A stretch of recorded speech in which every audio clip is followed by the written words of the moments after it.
Absorption and the radial movement of the water.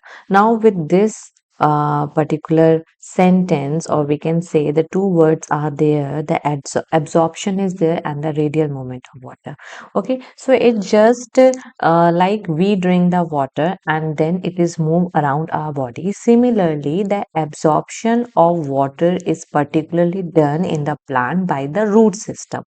Okay, so the root is there in the plant for the absorption of the water, and then it is radially moved to all part of the plant. Okay, so just like how we drink water through our mouth, the plant used to drink water through their roots. They have a tiny hairs on the root. Suppose this is a root and they have the root hairs are there.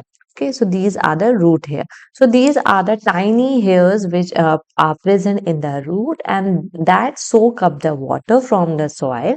And these root hairs, they act like a tiny straw, thus pulling away the water or from the soil, or we can say the pulling the water into the plant. And then the radial movement means once the root they have soaked up the water and it needed to travel up to the rest of the plant. Suppose the root is the entrance point of this particular water, then it will go up to the particular stem, then the leaves, means to all over the rest of the plant. So the water does not just or we can say they does not just shoot straight up. It moves sideways through the root first, like spreading out through the fingers of our hand. Okay, so it is not like the case that the root from the root the water is entering and then it just shoot up to the entire plant. It's not just like that.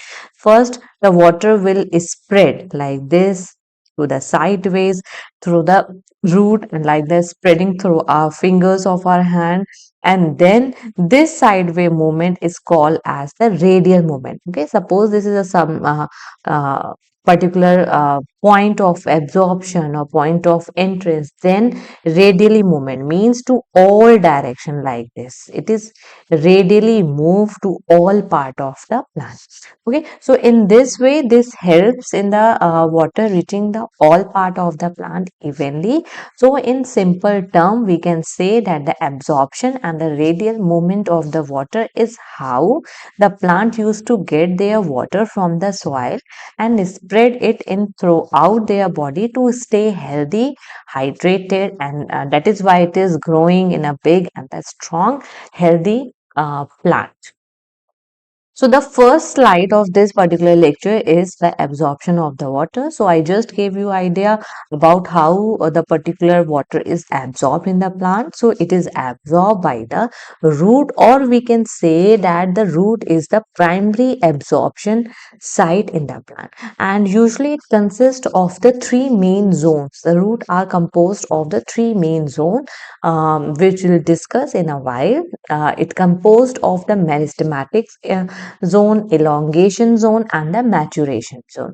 Okay, the maturation zone are basically the root hair zone, because the the maturation zone, they composed of the root hair through which the absorption of the water taking place. So the root hairs basically they enhances the they increases the surface area for the better absorption. So root hair basically is what they are just the extension of the root epidermis. Okay, so root epidermis are there. Suppose this is the epidermis layer, but the extension of this particular root epidermis is known as the root hair only, and thus they increases the surface area for the betterment absorptions of the water and help in also in the nutrient absorption. So the absorption of the water is a very passive process. Why it is a passive process?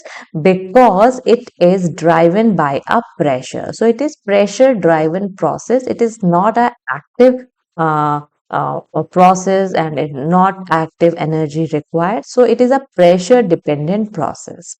Okay, so mechanism of the water movement is that the water used to move through the root cell membrane either by the diffusions or through the bulk flow.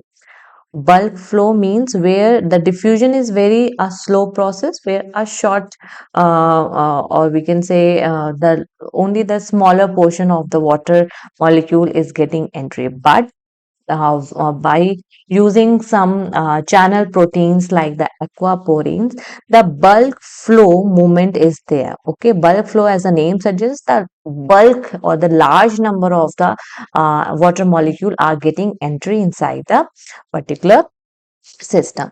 Okay, so this aquaporin, they facilitate the water transport through the membrane, and then and also the recent research, they suggest their activity, it may be regulated by the various factors such as the pH is there, even the temperature is there, and also some calcium, pressure.